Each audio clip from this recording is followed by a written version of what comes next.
The main topic of How I Met Your Father and also of How I Met Your Mother is finding the one, your soulmate. Do you believe in that, the three of you? Do you believe there is this one person for everyone? So two of us are single and one is in a long-term relationship, so I feel like everyone's answer will be different. I'm going to say at the moment, I think it's a choice, honestly. Is there the one? I don't know. I mean, I feel like whoever I get along with and I can be friends with, but also sleep with you at the same time, let's get married. Other than that, like a soulmate where I'm like, oh, he's the one. No, I don't believe in that anymore. You don't believe that, even though you are doing a show like How I Met Your Father, which is based on How I Met Your Mother, which was all about finding the one? I think, that's the part where I'm an actress. And an actor, yeah, totally, of course. But in real life, I think my perspective on it has changed a lot. And not in a bad way. I think I'm a lot more confident in myself as a woman. And I'm choosing differently to date as opposed to before. So as far as the one and and I might be wrong. I might meet someone and be like, hey girl, I was wrong. Anastasia, there is. But at the moment, no. I'll keep swiping. And you guys? I mean, Suraj, you have to believe that. You have to say yes. Well, no, I don't have to say yes. My opinion of it is a choice. It is 100% a choice. And it's, 100% in my head right now. But definitely a choice, definitely a struggle. But if you do it right and you support each other, then they are the one. You know what I'm saying? It is exceptionally special and different and can't do without. So I believe in the one, but I also believe it's not like easy. I think sometimes we kid ourselves into thinking that if we find the one that we're going to know immediately. This world of fast dating and stuff, if the person doesn't immediately strike you as the one, you almost tell yourself that maybe given time that they can't become that. And so I think,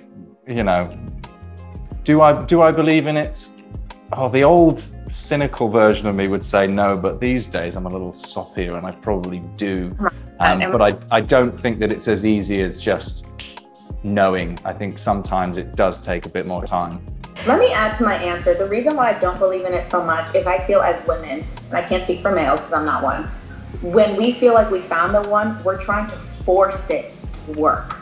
And so we're not really choosing the person, but the idea of the person, because I had butterflies when I first met you and you have to be the one. And I slept with you on the second date. You have to be the one. So I think for that reason, I have to take my mind out of believing that so I can start choosing for myself as a woman who I am as a person and actually look at the other human being that I'm looking at and not be stuck in this fairy tale of the one and force a relationship to happen. That if you do, most of the time, this is my experience, a year later, you're like, oh, wait, hold up. You are not the one. I can't stand you. It's too much pressure maybe to put this idea of the one on a relationship. Yeah.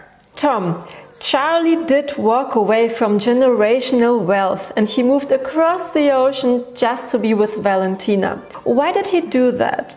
Do you think he did fall in love with her immediately? Yeah, she's obviously gorgeous. I totally would do the same. But do you think he was in love with her from the beginning, or was he just kind of bored with his life in England? I don't want to say that he was bored. No, I think he knew, or he thought he knew. As much as you can do at that point. He knew enough to walk away from everything. And I think whether it works out or it doesn't, in situations like that, you have to try. He's a hopeless romantic in that sense. Francia, is Valentina in love with Charlie as well? Like, he seemed to be in love with her, but she doesn't seem really to want a relationship. You know what? It's kind of that on a whim fairy tale situation where, I don't know about you, but watching all these romantic movies growing up, I've always wanted to travel overseas and meet the love of my life. And I feel like Valentina felt like she was living a real life novela. And she was like, he's hot, we get along, let's just do it. I think it was like just on a whim situation, he agreed. And then as you learn throughout the series, she's like, what did I just do? Suraj, we almost never see Sid's fiancée, so she's not really participating in his life, kind of. Do you think a relationship like they have can work?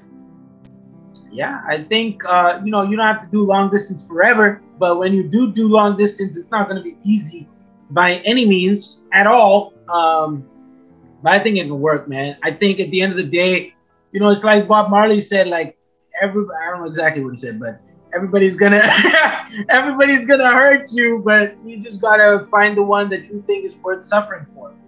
That's it, at the end of the day. What would be your personal advice for Sid to keep things close even though he and his fiancée are so many miles apart?